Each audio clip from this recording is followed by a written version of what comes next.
근사한 남편을 둔 30대 후반 아내입니다. 사람의 인생은 마치 무한한 사계절의 반복 같아요.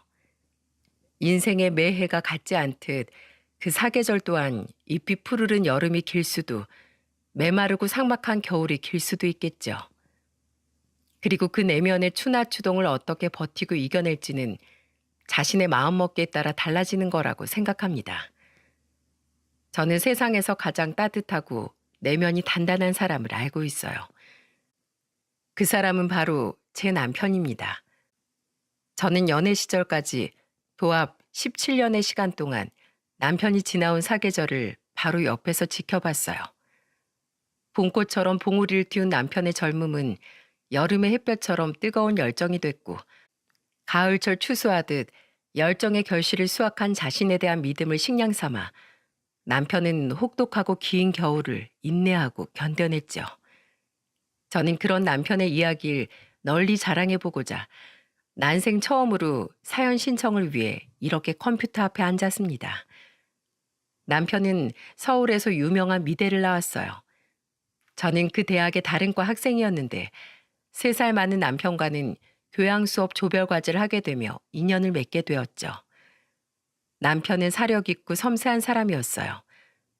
그리고 남편이 그린 그림을 보면 그런 남편의 성격이 아주 잘 드러나는 것 같아 저는 남편의 그림이 참 좋았습니다. 비록 저는 그림의 글자도 모르는 예술 문외한이었지만은요.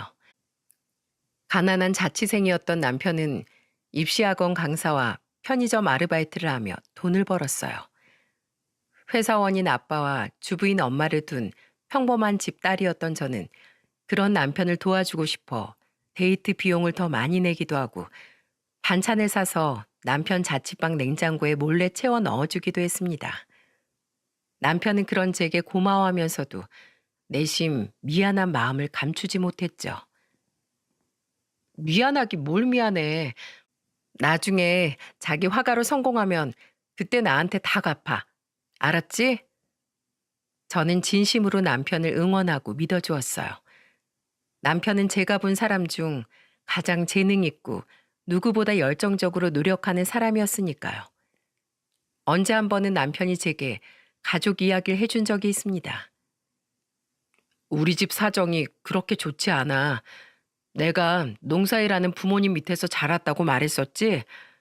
원래 우리 집이 풍족하진 않아도 어렵게 살진 않았는데 나 입시학원 보내고 대학 등록금 대준다고 부모님이 소도 팔고 논도 팔고 하셨어.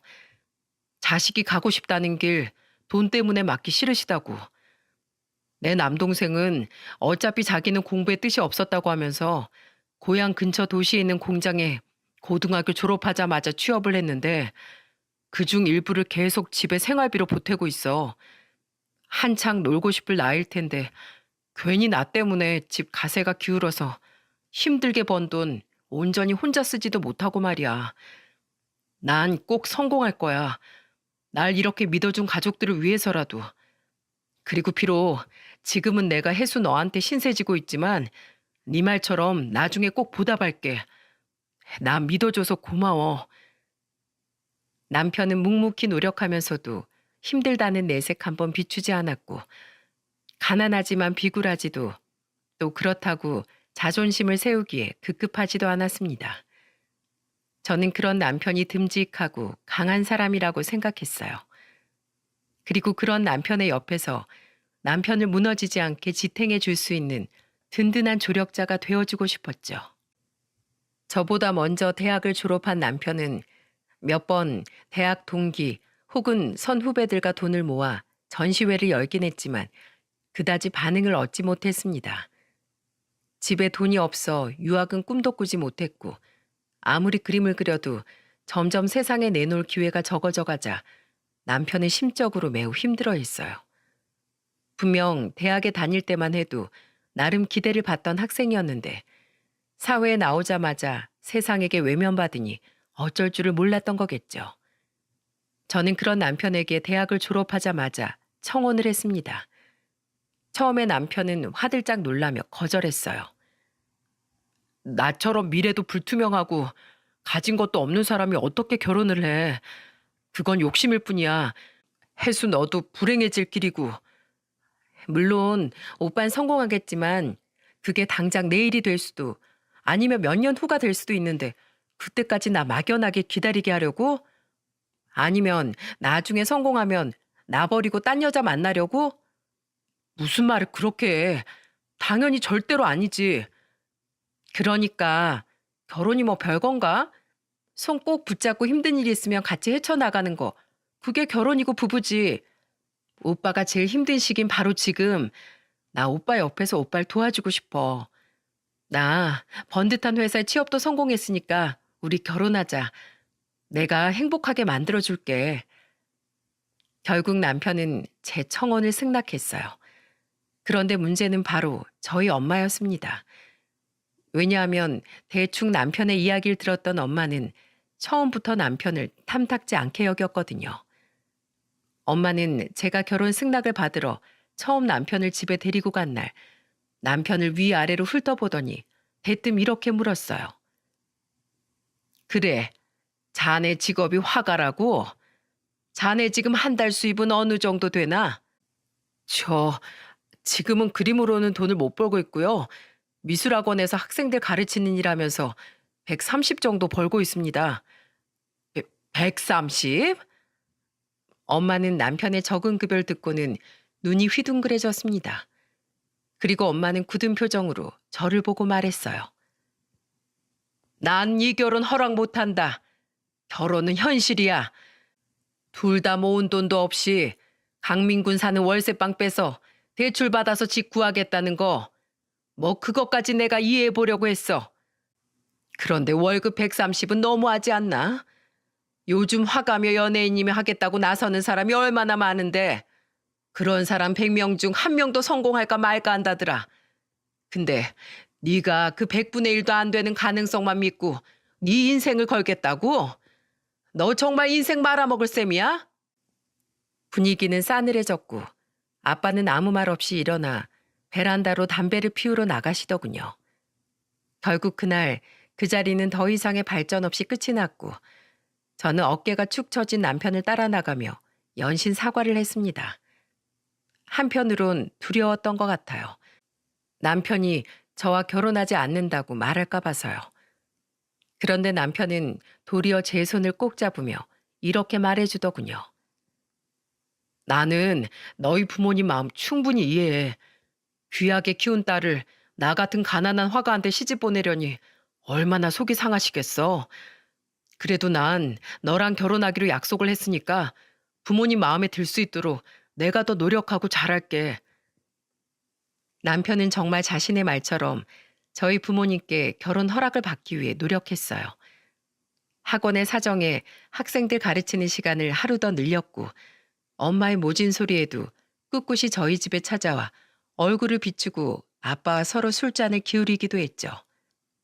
게다가 저 또한 남편과 곧 죽어도 결혼을 하겠다고 버티니까 엄마도 하는 수 없이 결혼을 허락하셨어요. 그리고 엄마의 마음을 돌리는 데는 뭐니 뭐니 해도 아빠의 공이 컸습니다. 사람이 벌이는 좀 적어도 됨됨이 좋고 성실해 보이더만 게다가 당신이 아무리 싫은 소리를 하고 본척만척해도 뚝심 있게 노력하는 모습을 보니 꼭 그림이 아니더라도 뭐든 할 사람이야. 그리고 자기들이 좋다는데 부모가 돼서 허락 안 해주고 배겨?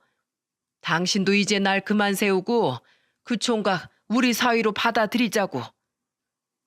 그렇게 우리는 엄마의 반대를 꺾고 결혼에 꼴이 날 수 있었어요.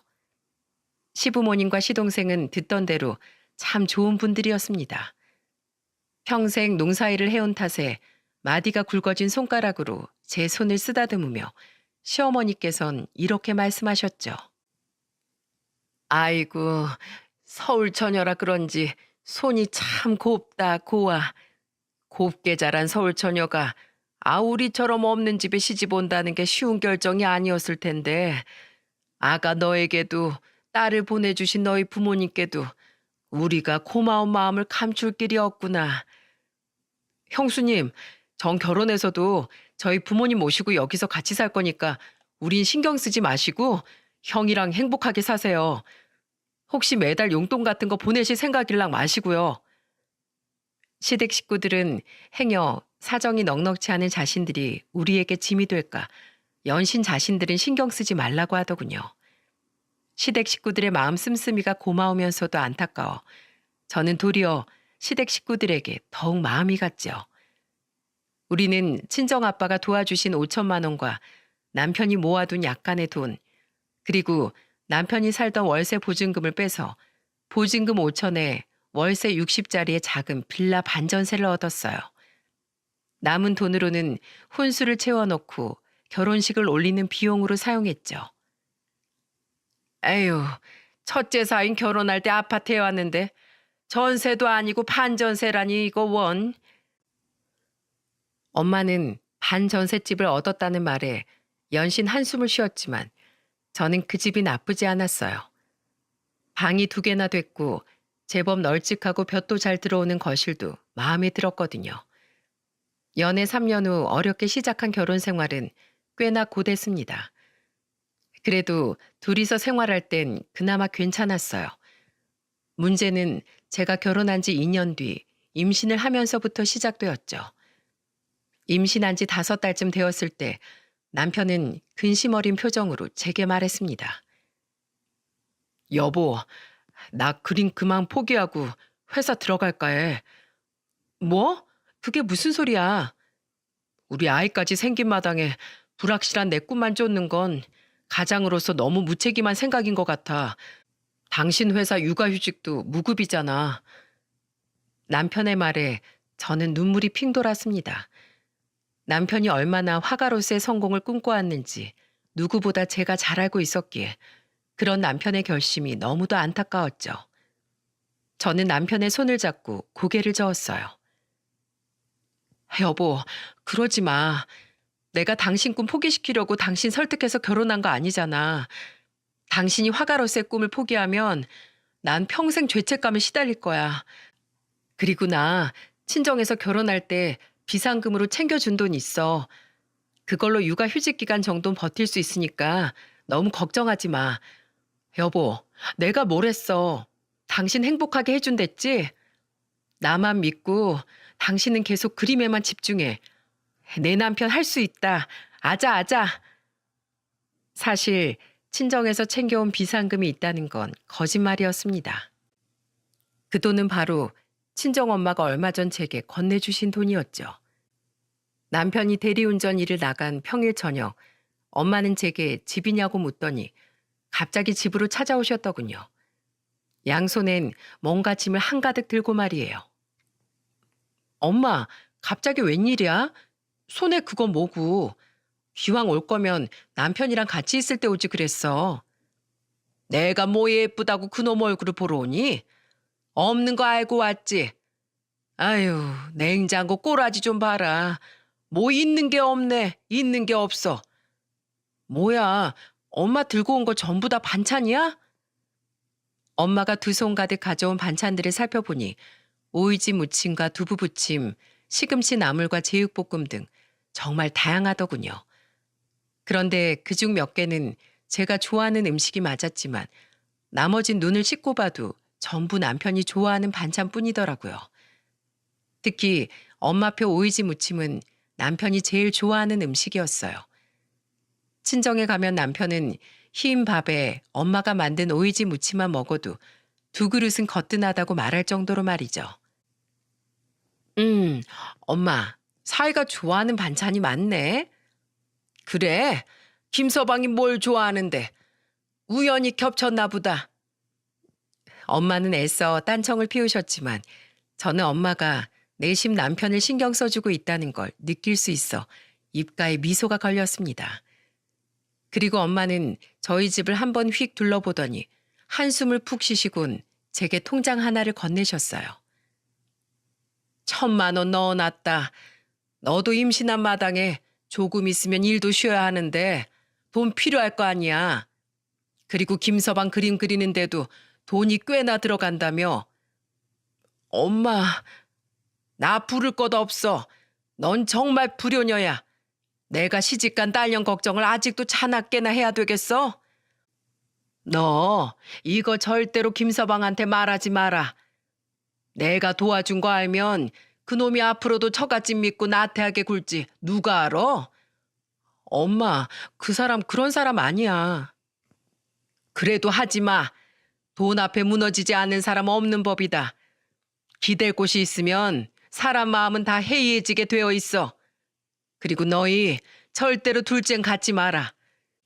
지금 찾아온 아기 하나만 낳아. 아기 하나 가진 것만으로도 지금 이렇게 벅차하는데 둘째까지 생기면 어떻게 감당할래? 둘째 낳으면 첫째까지 다 개고생시키는 거야. 엄마 말 명심해. 저는 다음에 건강한 아들을 출산했고 반년 뒤 돌도 안 된 아들을 어린이집에 맡긴 후 복직을 해야 했습니다. 그리고 그 해에 제 여동생 또한 결혼을 했어요. 어느덧 저희 부모님은 사위셋을 모두 보게 되신 겁니다. 우리 세 자매가 모두 결혼을 하자 친정 모임 자리는 무척이나 북적거리게 되었죠. 사위셋의 언니가 낳은 딸 제 아들까지 더해지니 말이에요. 형부는 골프 사업으로 자수성가한 사람이었고 제부는 대기업 연구직으로 일하고 있었습니다. 형부만큼 부자는 아니었지만 제부는 본디 집 사정이 넉넉했던 사람인지라 제부 또한 결혼할 때 서울에 아파트 한 채를 마련해 왔었어요. 그렇다 보니 엄마 눈에는 제 남편이 더 미워 보였던 모양인지 엄마는 친정 모임만 했다 하면 제 남편을 구박하시더군요. 우리 큰사위 굴비 좋아하지? 자, 제일 실한 놈으로 먹어. 큰일하는 사람은 잘 먹고 다녀야 돼. 우리 막내 사위도 많이 먹고. 형부와 제부만 챙기는 엄마를 보며 남편은 쓴웃음을 지은 채 묵묵히 밥을 먹었습니다. 저는 그런 남편이 안쓰러워 엄마가 남편에게만 주지 않은 굴비를 발라 남편 밥 위에 올려주었어요. 그런데 엄마는 제 남편을 눈으로 흘기며 뻔히 들으라는 듯 투덜대셨죠.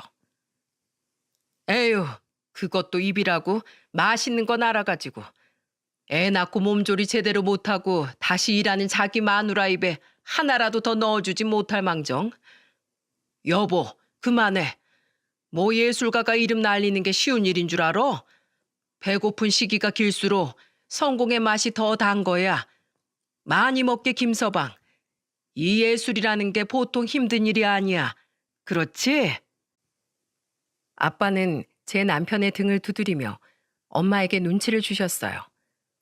엄마는 아빠에게 입을 삐죽이며 고개를 돌리셨죠. 장모님, 제가 이번에 우리 동서한테 고마운 일이 많았어요. 제가 요새 그림에 취미가 들어서 그림 살 일이 좀 있었는데 뭘 사야 하는지 도통 모르겠다 보니 김서방한테 같이 좀 봐달라고 부탁했거든요. 김서방 안목이 아주 탁월해요. 벌써부터 가격이 오른 그림이 2점이나 된다고요. 다들 제가 화가인 손아래동서 뒀다고 하니까 절 얼마나 부러워하는지 몰라요. 김서방 덕분에 제 면이 아주 단단히 섰어요. 그림을 잘 보면 뭐합니까? 정작 본인은 사서 투자할 돈이 없는데. 아, 죄송해요. 둘째 형님, 형님 들으시라고 한 말은 아니었어요. 여보, 그만한 벌이 안 되는 건 우리도 마찬가지야. 그림 앞에선 영 까막눈인 사람이 왜 끼어들어? 형부는 제 남편을 무척 좋아해 주었습니다. 반면 결혼한 지 얼마 안 된 제부는 은근히 저희 엄마를 따라 제 남편을 무시하는 발언을 종종 내뱉었죠.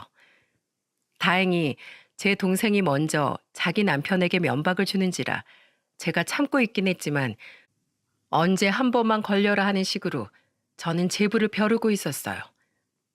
형부는 종종 제 남편과 따로 만나 술을 사주기도 하고 남편이 비싸서 차마 못 가던 전시회를 데리고 다니기도 했습니다. 언제 한 번은 언니네 부부가 저희 집으로 놀러 온 적이 있었는데 그때 남편과 술을 한잔 하던 형부는 남편에게 이런 말을 하시더군요. 자네 힘내. 나도 집이 원체 가난했어서 이렇게 성공하기까지 정말 힘들었어. 가진 무시에 조롱에 있는 놈들 수발까지 자처하면서 말이야.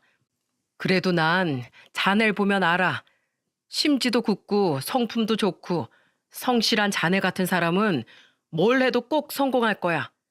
터널이 좀 어둡고 길면 어떤가? 터널엔 분명 끝이 있기 마련이야.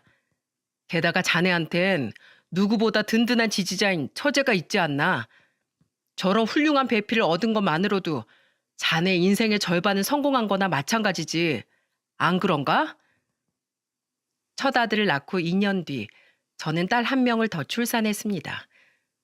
둘째는 절대 낳지 말라던 엄마의 당부가 떠올랐지만 이미 우리에게 찾아온 소중한 생명을 저는 포기할 수가 없었어요.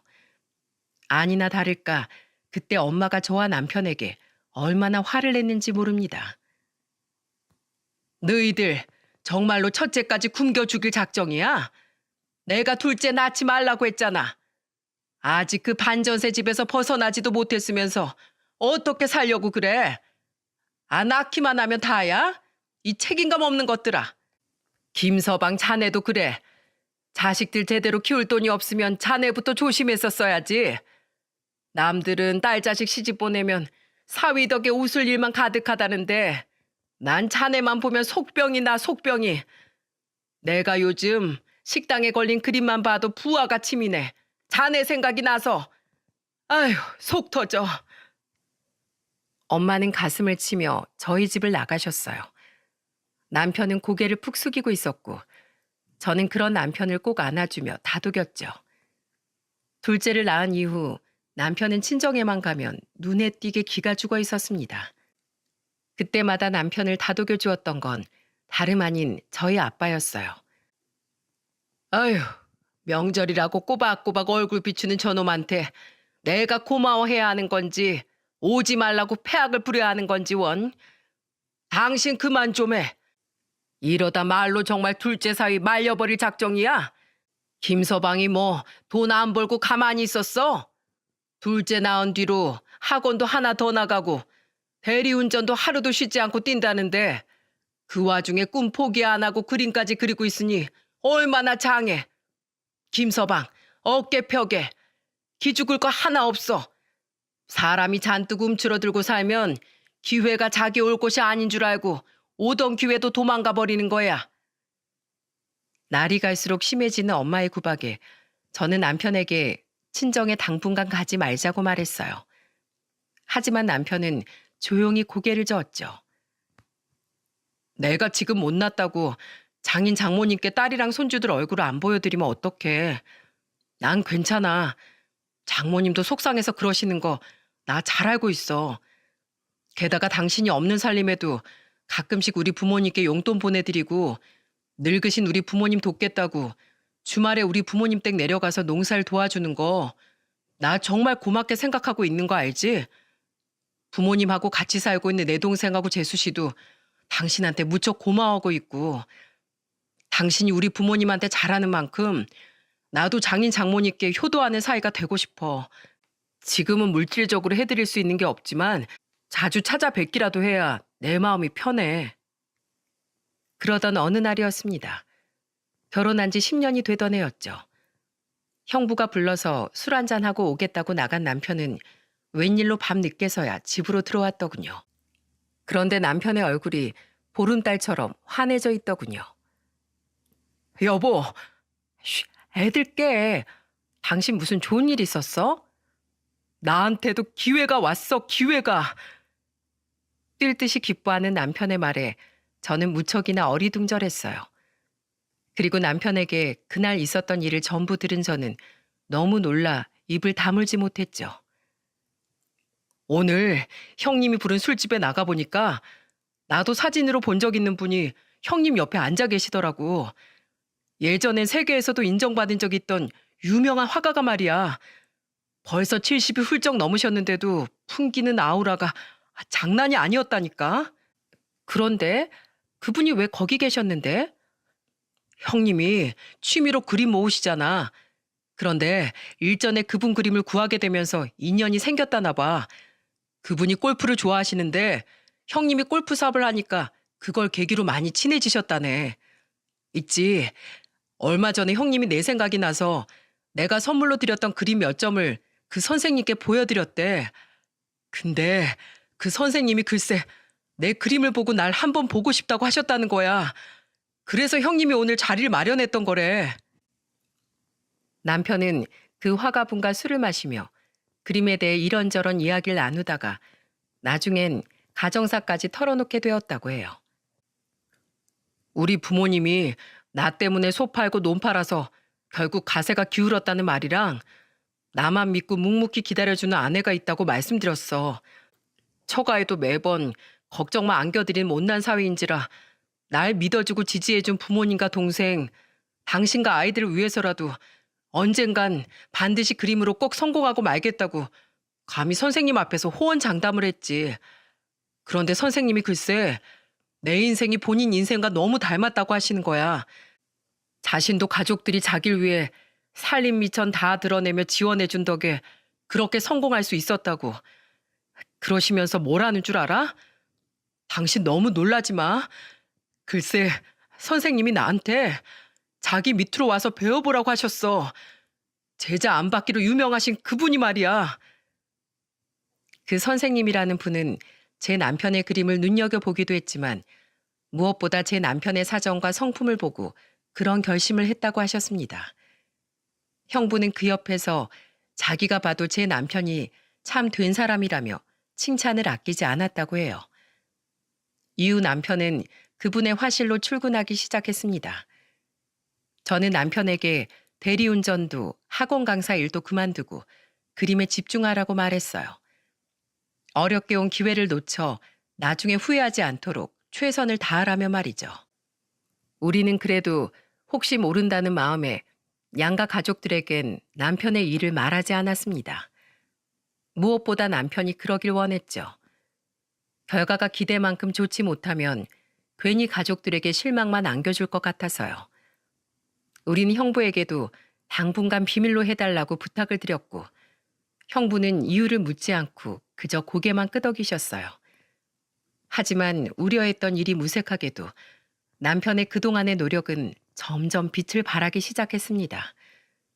그 선생님은 날이 갈수록 늘어가는 남편의 그림을 보시더니 자신의 전시회에 남편의 그림도 몇 점 걸어보자고 제안을 하셨다더군요.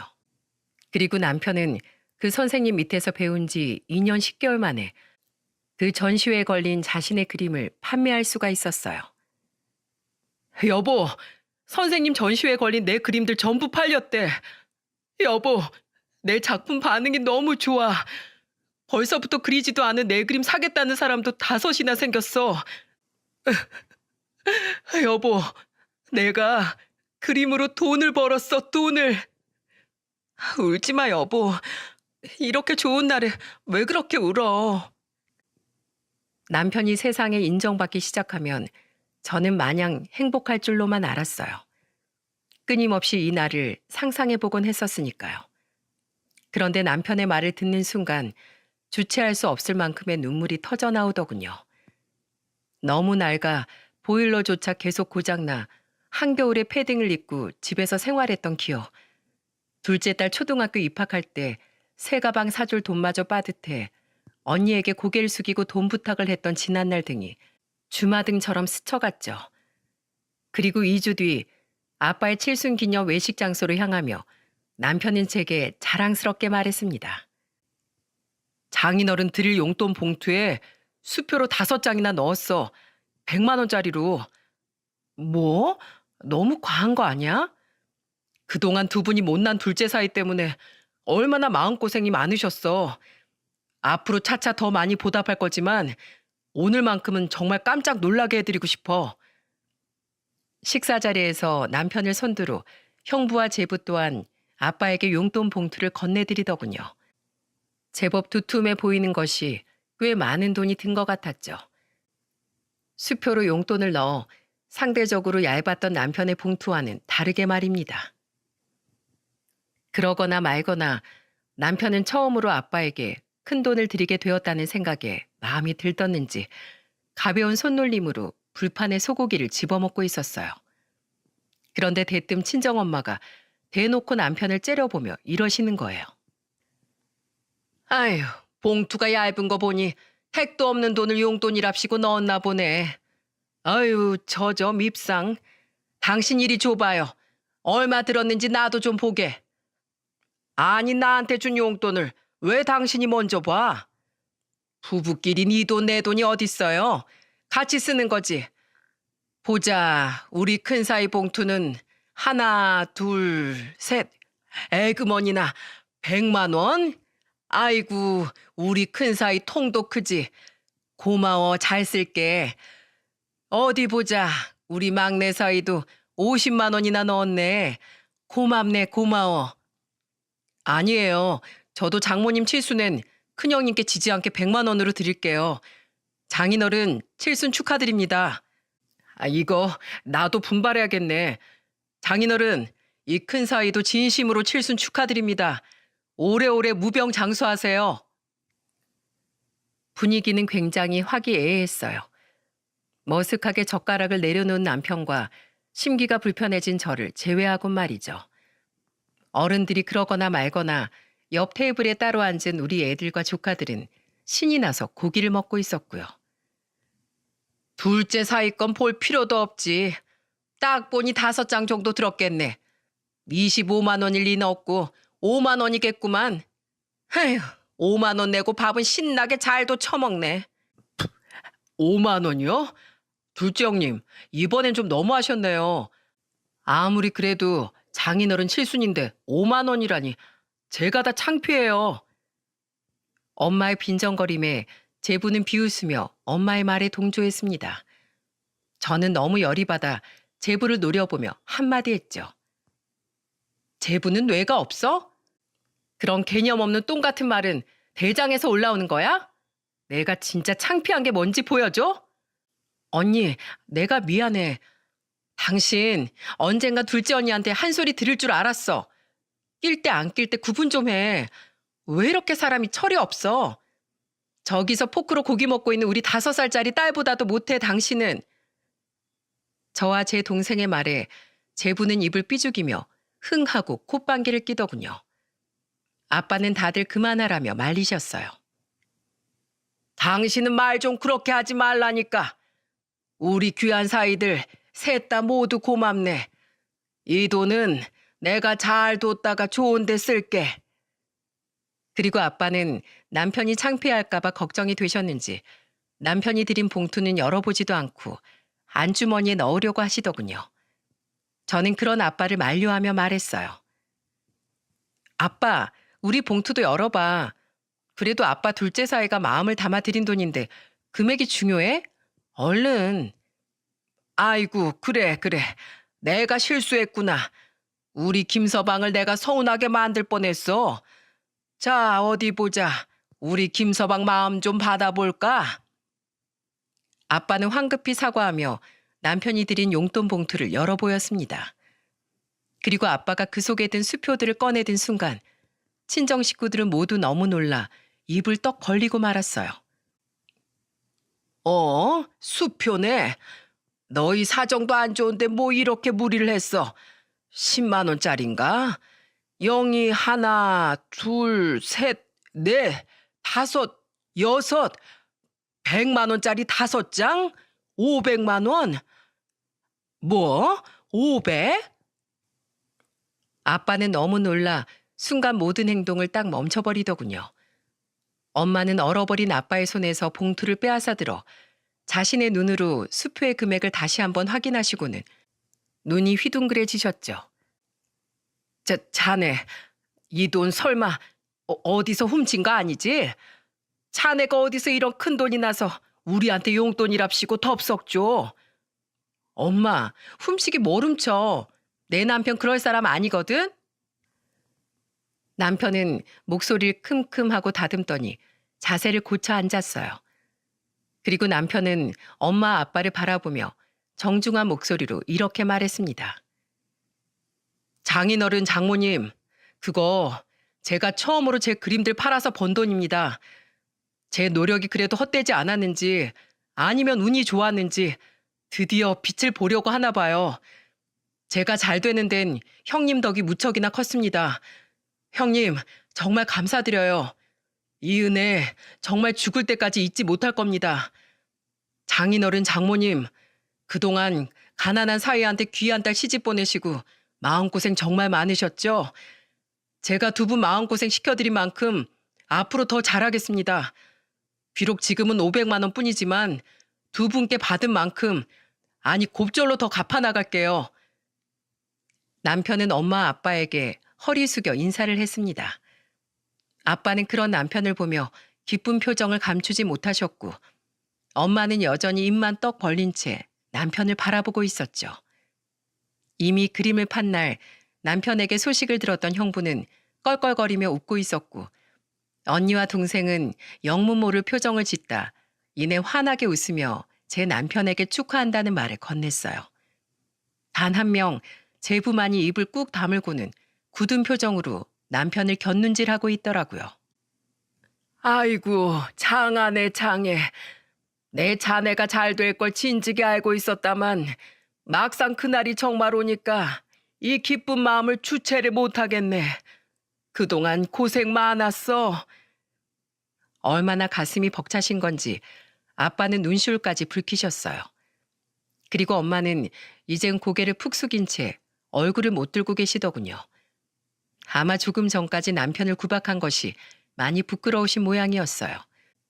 저는 그런 엄마에게 조금 원망스러운 마음 반, 남편이 자랑스러운 마음 반으로 놀리듯 말했죠. 엄마, 왜 그러고 있어?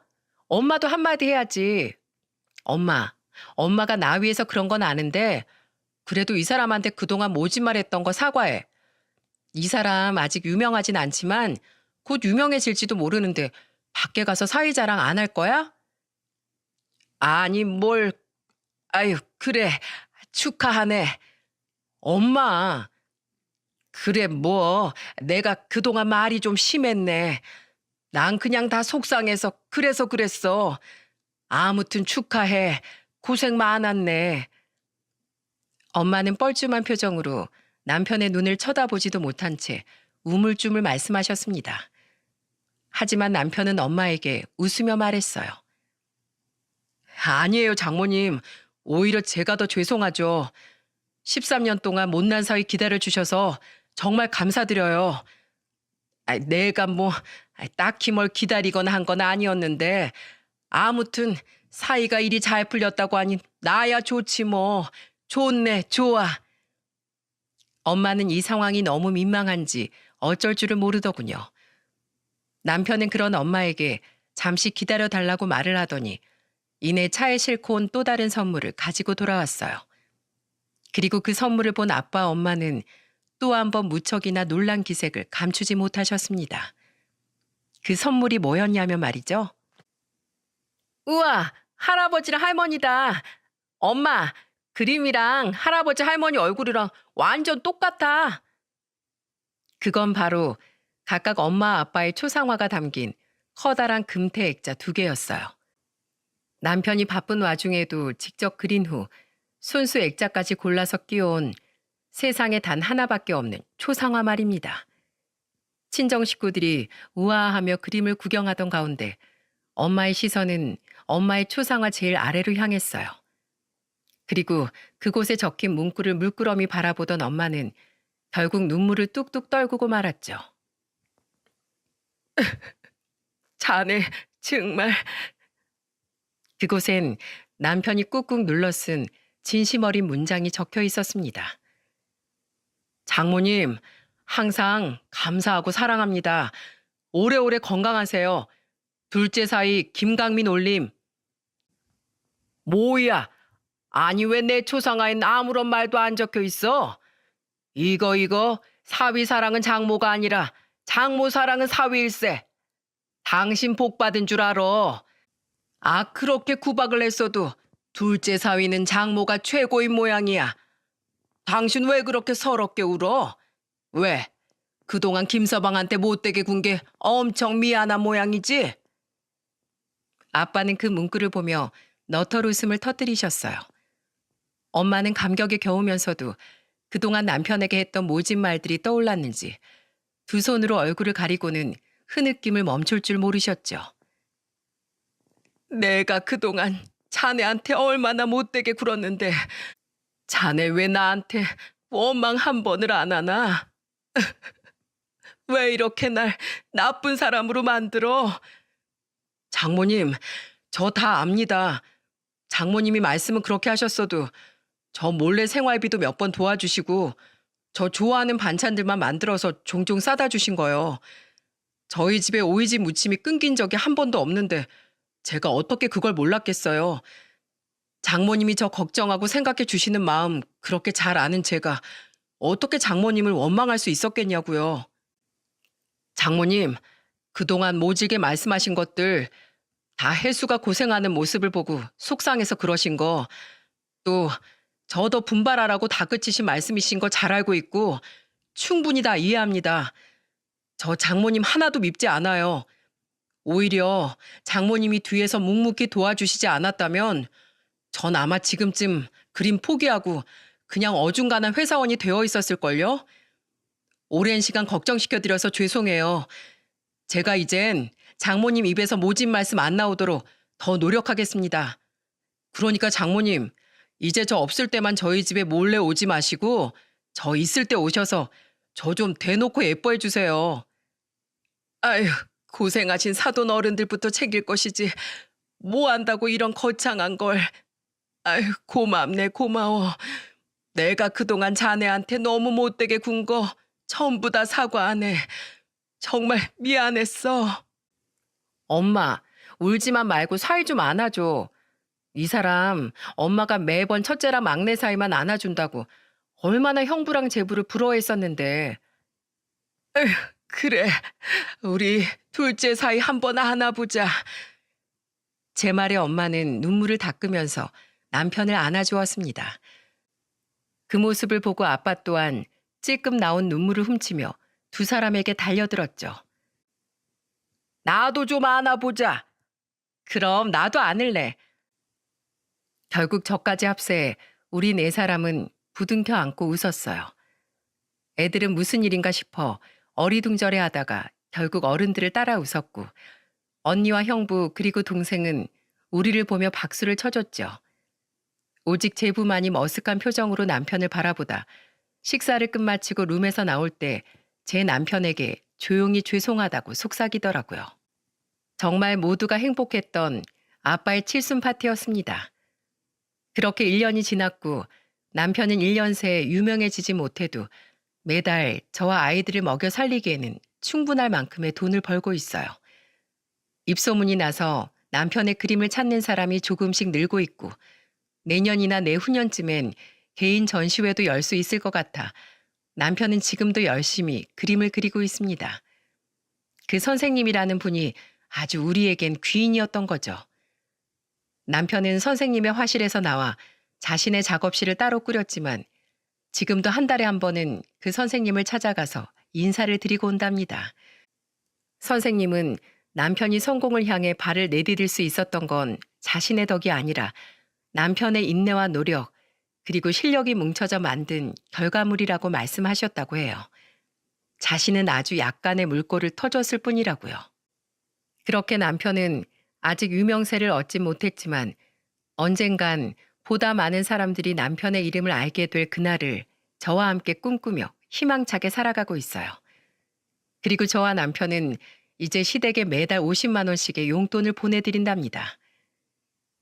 아유, 이제 막 잘 되기 시작한 거라며 이 돈 모아서 너 이사부터 가.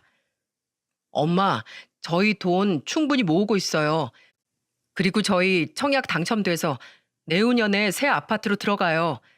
그때가 되면 드디어 반전세 살이도 끝이라고요.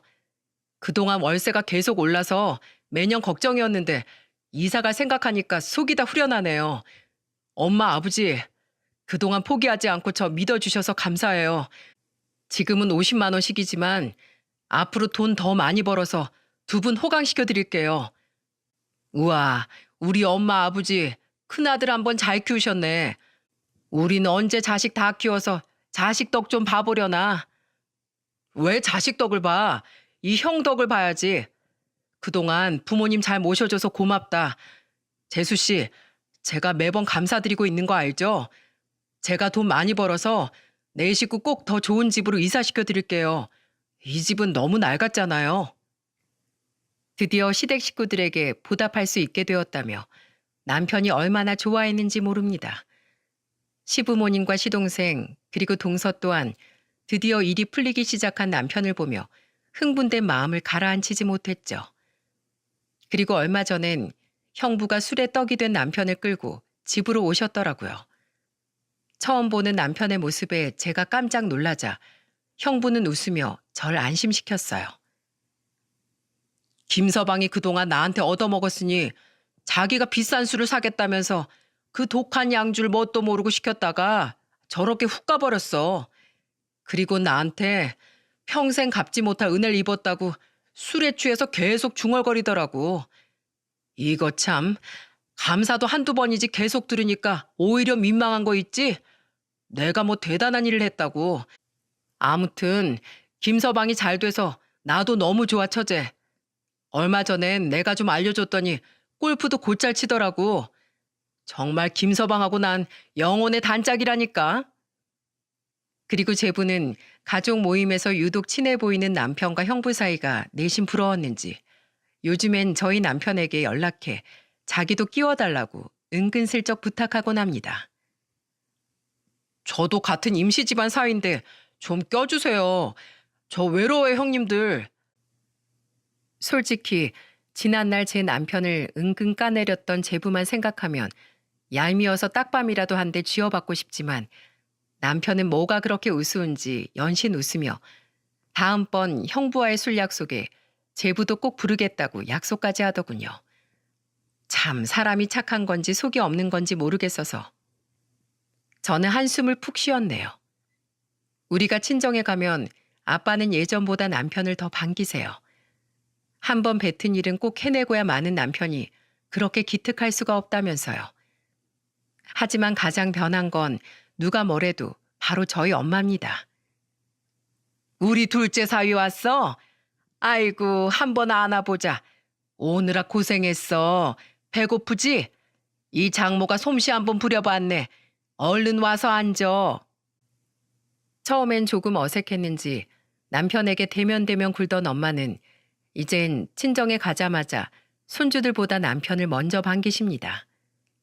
그리고 우리가 갈 때면 무슨 날도 아닌데 항상 식탁엔 거의 15첩 반상이 차려져 있곤 하죠. 물론 그중 탑처럼 쌓여있는 건 뭐니 뭐니 해도 엄마표 오이지 무침이고요. 남편은 그동안 못 받은 장모님 사랑을 듬뿍 받는 것 같아 너무 좋다며 자꾸만 친정에 가자는 걸 제가 겨우 말려서 덜 가게 되는 횟수가 2주에 한 번이네요. 아, 그런데 우리 외손자가 이번에 미술대회에서 상을 받았다며? 이제 11살이 된 저희 아들은 자기 아빠를 닮아서 그림 솜씨가 무척 좋습니다. 미술대회에 나가 매번 상을 받고 올 정도로요. 저는 은근슬쩍 남편에게 아들이 미술을 한다고 하면 시킬 거냐고 물었더니 남편은 심각한 표정으로 고민하다 이렇게 말하더군요. 글쎄, 이 길이 얼마나 힘든지 아니까 웬만하면 안 한다고 했으면 좋겠는데 귀엽고 자기가 해보겠다면 어쩌겠어. 시켜야지. 부모는 자식이 자신의 선택을 믿고 나아가게끔 뒤에서 묵묵하게 응원해주는 사람이니까 속 좀 썩어도 어쩔 수 없지 뭐. 우리 미연인 부디 예체능 말고 공부에 재능이 있었으면 좋겠네. 남편은 옆자리에 앉아 신나게 갈비를 뜯던 9살 배기 둘째 딸의 머리를 쓰다듬으며 웃어 보였습니다. 그 모습을 보니 제가 요새 인생 최고의 행복을 누리고 있는 것 같아 괜히 가슴이 벅차오르더라고요. 그리고 바로 어제 남편은 저녁 식사를 하다 말고 절 바라보며 이렇게 말했어요. 여보, 고마워. 예전에 약속했던 것처럼 앞으로는 내가 꼭 당신 호강시켜 줄게. 당신은 내 인생 최고의 복이고 행운이야. 저는 괜히 쑥스러워져 밥이나 먹으라며 남편에게 틱틱댔지만 사실은 남편의 진실된 말이 감동으로 다가와 코끝이 찡해졌었어요. 제 남편의 작은 성공기 어떠셨나요? 비록 이제 오르막길 초입에 도달했을 뿐이지만 그래도 오를 수 있는 산 언저리 닿기까지의 남편의 인내와 노력은 전 정말이지 존경하고 있습니다. 부디 제 남편의 이야기가 힘겨운 시간을 지나고 있을 많은 분들에게 희망이자 응원의 메시지가 되었으면 좋겠어요. 만약 이 사연이 채택된다면 우린 얼마 뒤 있을 엄마 생신에 친정 식구들 모두와 함께 사연을 들으려 합니다. 비록 듣는 내내 엄마는 얼굴이 빨개졌다, 파래졌다를 반복하겠지만 지금은 제 남편과 둘도 없는 장모 사이사이이니 불편해질 일은 없을 거라고 생각해요. 우리 가족에겐 잊지 못할 이벤트가 될 것 같아 저는 벌써부터 신까지 나네요. 아, 이야기를 마치기 전에 오해가 있으실 것 같아 덧붙입니다. 김강민이란 남편의 이름은 제가 임의로 지어낸 가명이에요. 혹시 제 남편의 유명세를 위해 제가 이런 사연을 보냈다고 많은 분들이 오해를 하실까봐 애초에 오해의 소지가 없게끔 이름을 바꿔 적었죠. 저는 그저 제 남편과 저희 가족들의 파란만장한 이야기를 얘기해보고 싶었을 뿐이니까요. 그럼 많은 분들이 저희 가족의 이야기를 즐겁게 들어주셨길 바라며 이만 글을 마치겠습니다. 다들 행복한 가을 보내세요.